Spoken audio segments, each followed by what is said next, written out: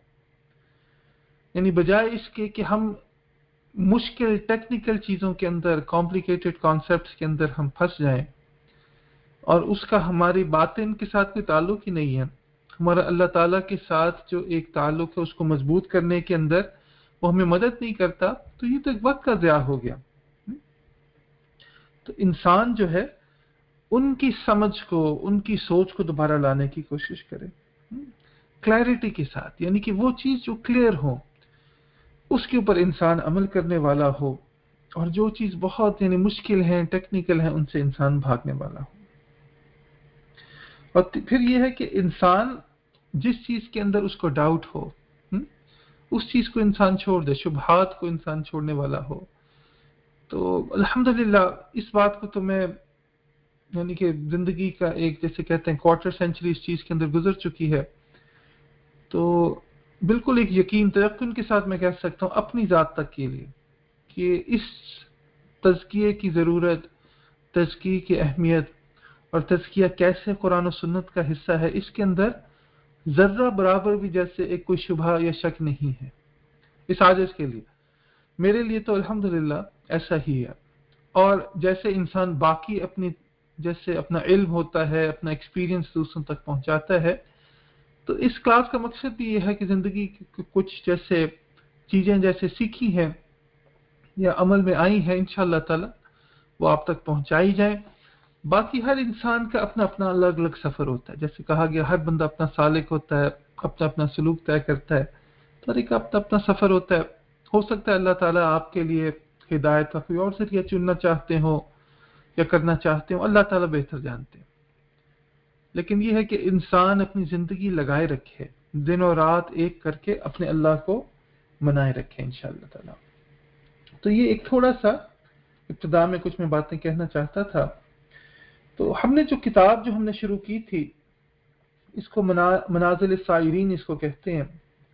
یہ ایک بہت بڑے شیخ گزرے ہیں، ابو اسماعیل الحروی رحمۃ اللہ تعالی علیہ، یعنی کہ یہ نبی صلی اللہ علیہ وسلم کی وصال کے آپ سمجھ لیں جیسے کوئی 400 سال بعد جو ہیں جو ان کی پیدائش ہوئی، یہ یعنی کہ اراؤنڈ دا سیم ٹائم ہے اگر انسان اس کو دیکھتا ہے، یعنی کہ اگر 400 ہجری اگر انسان دیکھ لیتا ہے تو اراؤنڈ دیٹ ٹائم ان کی پیدائش ہوئی تھی.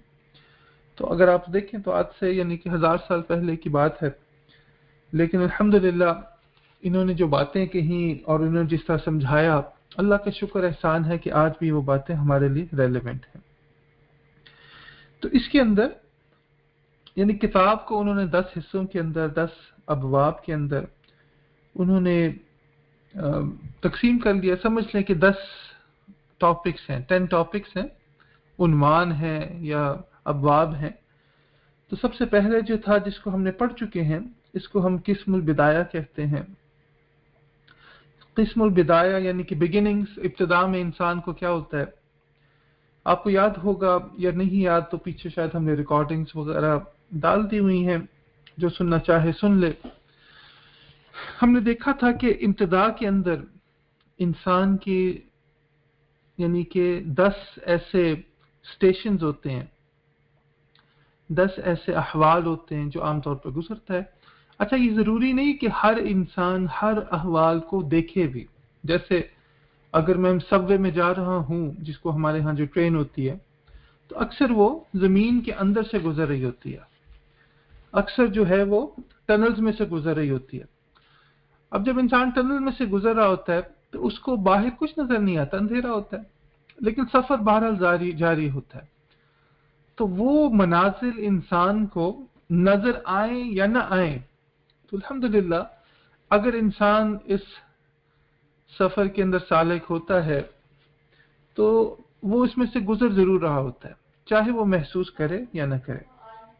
تو وہ کہتے ہیں کہ یہ بدایہ کے اندر، شروع کے اندر انسان کے یہ 10 سٹیشنز ایسے ہوتے ہیں، یہ 10 احوال سمجھ لیں یا منازل ایسی ہوتی ہیں جس کو ہم نے کور کیا.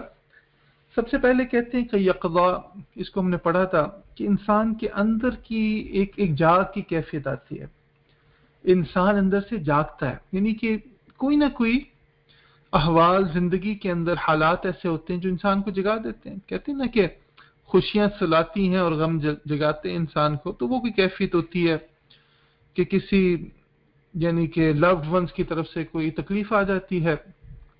آپ دیکھیں اکثر لوگوں کو یہی ہوتا ہے، شوہر کو بیوی کے ساتھ، بیوی کو شوہر کے ساتھ اکثر معاملات چلتے رہتے ہیں.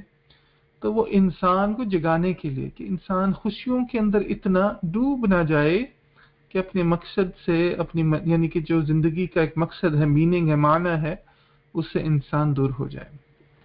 کبھی کبھار زندگی کے اندر کوئی ایسا ایکسیڈنٹ یا کسی کی ایسی موت ہو جاتی ہے یا کوئی ایسی بات کسی کی ہوتی ہے جو دل کو لگتی ہے، تو انسان کو محسوس ہوتا ہے کہ انسان کی زندگی بدلنی چاہیے. یہ ہوتی ہے جاگ کی کیفیت. ہم نے اس کو دیکھا.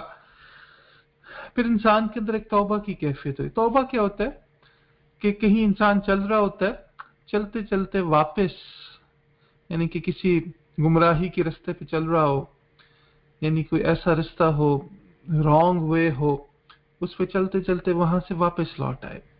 تو لوٹ آنے کی کیفیت کو جو ہے نا توبہ کہتے ہیں. کہ انسان اللہ سے دوری کی منزل کی طرف جا رہا ہوتا ہے، زندگی ہمیں آخرت کی طرف لے جا رہی ہے اور ہم زندگی کو دنیا کی طرف موڑ رہے ہوتے ہیں. اس سے اللہ تعالیٰ ایک توبہ دے دیتے ہیں کہ انسان چاہتا ہے کہ میری زندگی بدل جائے. انسان چاہتا ہے کہ اب میں یعنی کہ اپنی اصل کی طرف، جس مقصد کے لیے اللہ نے پیدا کیا، اس کی طرف لوٹ جاؤں. تو اس کے اندر یہ غم اور حزن کی کیفیت ہوتی ہے. اس توبہ کی وجہ سے انسان اپنے اوپر محاسبہ بھی کرتا ہے.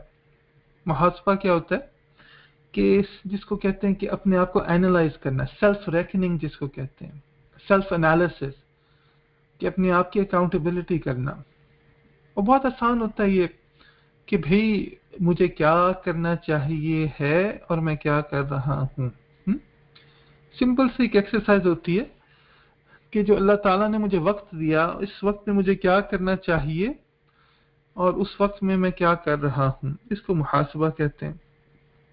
جب انسان کے اندر جاگ آ جائے، انسان توبہ کی کیفیت میں آ جائے، انسان اپنا محاسبہ کرے اور اپنے اندر کمی کوتاہی نظر آئے، اب انسان انابت اللہ کی کیفیت میں آتا ہے. انابہ کسی کی چیز کی طرف جیسے انسان کا جھکاؤ ہونا.